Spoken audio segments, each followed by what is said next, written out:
Lilian Tintori se presenta ante la Comisión Interamericana de Derechos Humanos y lo hace en Washington. La esposa del detenido opositor venezolano Leopoldo López adelanta una gira para defender la ley de amnistía recién aprobada en la Asamblea venezolana. NTN 24 en el lugar de la noticia con nuestra periodista Marta Ávila. Marta.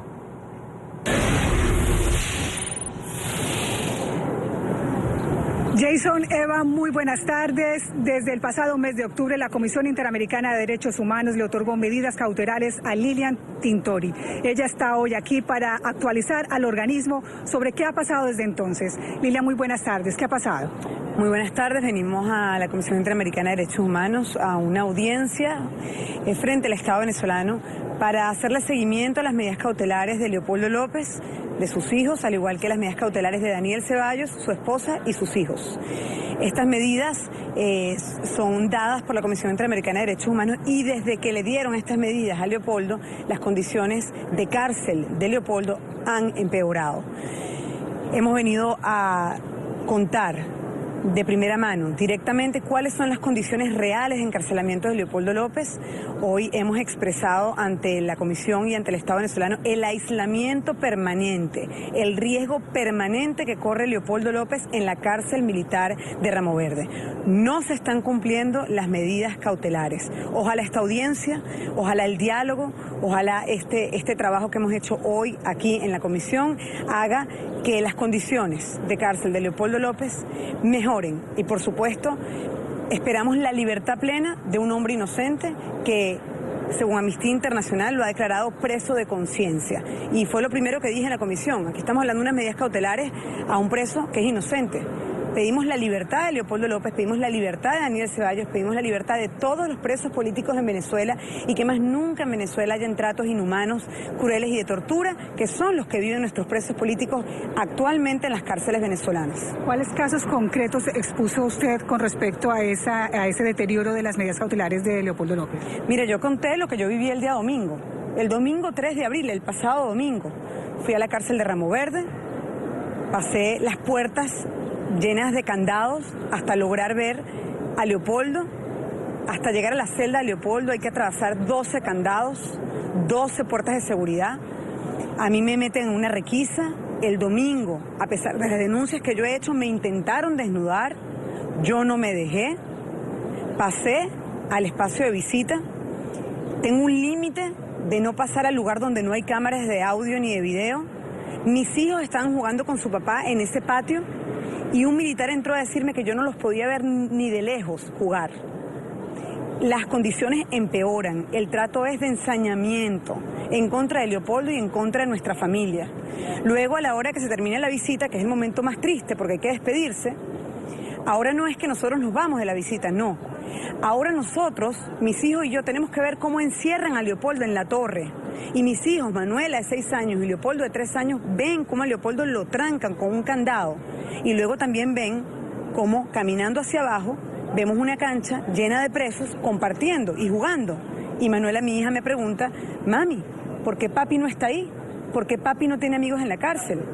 Bueno, papi no tiene amigos en la cárcel porque está aislado en solitario. Leopoldo permanece en aislamiento, en una torre de 4 pisos. Leopoldo no habla con nadie, no ve a nadie, solo a sus abogados y a nosotros, que somos su familia directa, los fines de semana. La cuenta es de 7 días, 6 días, permanece aislado, sin ver ni hablar con nadie. En estas audiencias, el Estado venezolano no debe responder. ¿Qué respondió frente a estas denuncias? El Estado venezolano expuso su condición de Estado, sus argumentos, reconocieron el aislamiento que tiene Leopoldo, reconocieron que somos víctimas hoy del Estado venezolano y esperamos que los próximos pasos sean la búsqueda de soluciones, que a ningún preso se le maltrate, que a ningún preso tenga que vivir lo que nosotros como familiares de presos políticos estamos viviendo. Y hablo por todos los familiares de los presos políticos. Es un trato cruel, inhumano y degradante, no solamente al preso, sino a nosotros los familiares. En esta cruzada internacional que está llevando a cabo para impulsar la ley de amnistía, ¿con quiénes se ha reunido? Sabemos que tuvo reunión ayer con la la subsecretaria de Estado para América Latina, Roberta Jacobson. Sí, y también nos reunimos con el secretario general de la OEA, Luis Almagro, y nos vamos a reunir próximamente en las Naciones Unidas.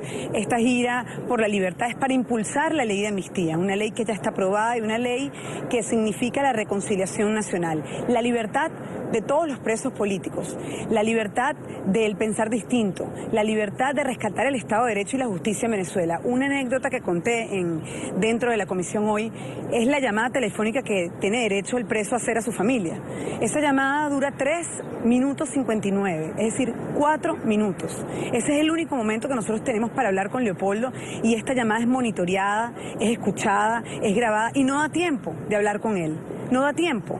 ¿Por qué el trato inhumano? ¿Por qué el ensañamiento? ¿Por qué la injusticia? ¿Por qué el maltrato? Pedimos que se cumplan las medidas cautelares hacia Leopoldo López. Hoy, en la cárcel de Ramo Verde, no se están cumpliendo. ¿Qué le dijo Roberta Jacobson de Estados Unidos?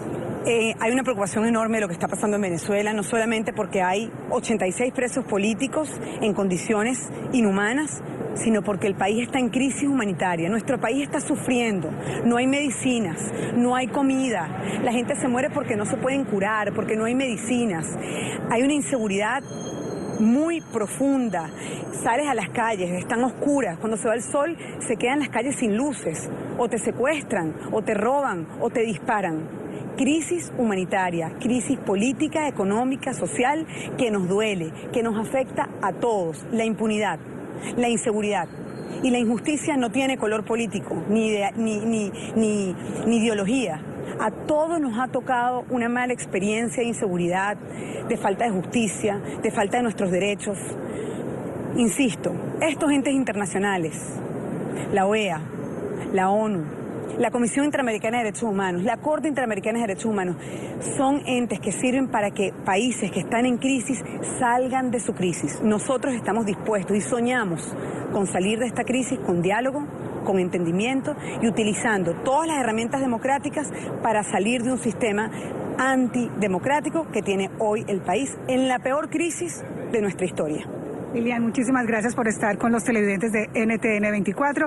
Ella es Lilian Tintori, defensora, activista por los derechos de la defensa de los derechos humanos en Venezuela.